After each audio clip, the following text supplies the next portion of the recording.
Tellor is up almost 50% today. Let's have a look why TRB is rallying that much. Is there something fundamental going on? Is this market manipulation? Who's buying here? Who's selling here? Let's have a look at the on-chain data most people are not considering. So this is the rally I'm talking about. We are currently at almost $70 per token. But when we zoom out a little bit, we can see that there were multiple pumps and dumps in the Tellor price. The recent 50% rally can barely be seen on that chart, simply because the pump before was so massive. Now this is the long-term price chart, but have a look at the long-term market cap chart. Those charts are slightly different. Can you spot the difference? In the price chart, from this peak to this peak, we less than doubled. In the market cap chart though, we almost tripled. Why is that? The reason is token inflation. There had been more and more TRB tokens floating around. The increasing supply then depresses the price despite a lot of capital getting locked up in TRB. And so this is then how that looks like over time. This is the circulating supply. And at the beginning, that supply expansion was really a problem. From the end of 2019 to the end of 2021, the supply pretty much 5x'd. Since then, the growth is rather small. So it used to be a problem, isn't a problem anymore. That's very important to know because for most altcoins, especially recently launched altcoins, we have always the problem of token inflation and time is not necessarily on our side. With Tellor, we don't have that problem. So if the overall altcoin market is going up, I don't expect a circulating supply expansion to depress the Tellor price. Now, this is not the first video on TRB. I made one half a year ago, relatively successful. So the gray area is a typical video. The blue line was that first TRB video. This guy here, by the way, is one of the founders of DWF Labs that manipulated the price at the time. So that's the cause for this pump and dump. More videos followed, more interest in Tellor followed as well. Just look at this delta here, another video. So obviously you guys like my analysis on Tellor. Feel free to check out the prior videos and feel free to follow this channel because I publish videos regularly and try to be early. Now you can already tell from the beginning of this video that I'm not just going through the website and selling you the marketing jazz. I'm interested in the data most people are not considering. And so we want to find out what's causing this rally and how much longer this can last. Unfortunately, the Twitter doesn't have a lot of news. So this is not a place with any useful information, unfortunately. The GitHub repository might be a bit more useful. So this is a place where programmers submit their code changes. We can see how much product development there is. And yes, there are changes. 4 repositories got changed in the last 24 hours. Another one here yesterday. A lot of activity in the layer repository. Let's have a look at that. Here's the number of code changes each day. So 1.5 months ago, there was quite a bit of activity, still a bit now, but I had a look at the recent updates and that was mainly just unit testing, as in making the platform a bit more stable, not necessarily new product development. So let's have a look at the on-chain metrics because we want to know who's buying and who's selling here, right? When the price is going up, then there's obviously more buyers than sellers, or at least there's more capital flowing in than flowing out. Let's have a look at what retail is doing versus what the whales are doing. So there are currently 8,554 holders of the Ethereum-based Tellor token. And here is the development of the number of wallets over time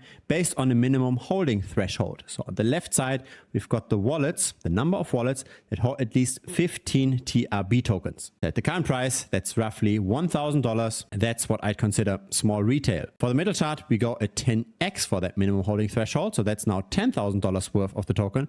For the right chart, we've got the whales. That's $100,000 worth of the token.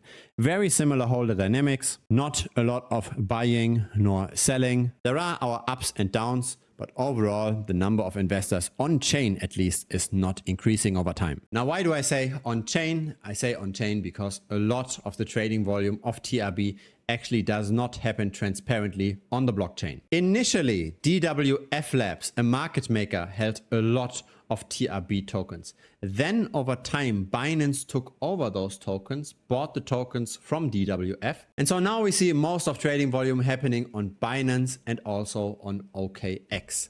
Let's have a look. So here's the holder pie chart of TRB. Here we've got Binance, here we've got OKX, another Binance wallet. Here's the balance development of the first Binance wallet. Sometimes nothing in there, sometimes a lot. That's probably when the manipulation goes up. Then again, nothing, then again, a lot. Feel free to check those charts out, right? Feel free to correlate this with the price charts. Here's the second Binance wallet. also very similar. We go up and down very erratically. And here's the OKX wallet. OKX tends to be accumulating, but also again with a lot of volatility. And especially since beginning of the year, OKX is stepping up the game. So they started buying heavily over here. Quite ironic, isn't it? But that's the problem with TRB. It's in the hands of the very heavyweights. It's not organic demand that's driving up prices. Check out this chart behind me. This is the spot market trading volume per exchange. Binance is of course dominating. Afterwards comes OKX. No surprise here. They hold most of the tokens. We've also got a bit of Coinbase, etc. But still, this is a battle between Binance and OKX. Here is the perpetual futures market, a ton of leverage through Binance, also a bit through OKX, and Bybit, interestingly enough as well, even though they don't have that much spot. So what's happening here is that on the one hand, the exchanges hold a lot of the token. They can influence the price up and down, but on the other hand, they also offer bets on the price, right? Through the derivatives, through the perpetual futures. So you can bet on the outcome of the game. You can bet on whether or not the price goes up or down with leverage. At the same time, the house can liquidate you if they simply want to. Because again, the trading volume on Binance alone on the perpetual futures was 2.4 billion. 24 hours, 2.4 billion. The market cap is only 180 million. So every TRB token moved more than 10 times in the last 24 hours. That's how much manipulation there is. These pump and dumps can go on for a very long time. We've seen it in the past. We've seen TRB go up all the way to $250. If you consider betting on this rally, which I personally don't, but if you consider betting on this rally, then make sure to protect yourself against the downside risk. Make sure to have a trailing stop loss at least. As the price rises, you want to adjust your stop loss. And once the price turns around, you want to exit very, very quickly, because then potentially the price can crash, forcing all kinds of people that are with levered bets in there to sell their Tellor for cheap. If it's your first time here, feel free to subscribe. I publish videos regularly also on Tellor. Feel free to also give this a like. It helps the channel grow. There's also a free Telegram. Feel free to check it out. Link is down below.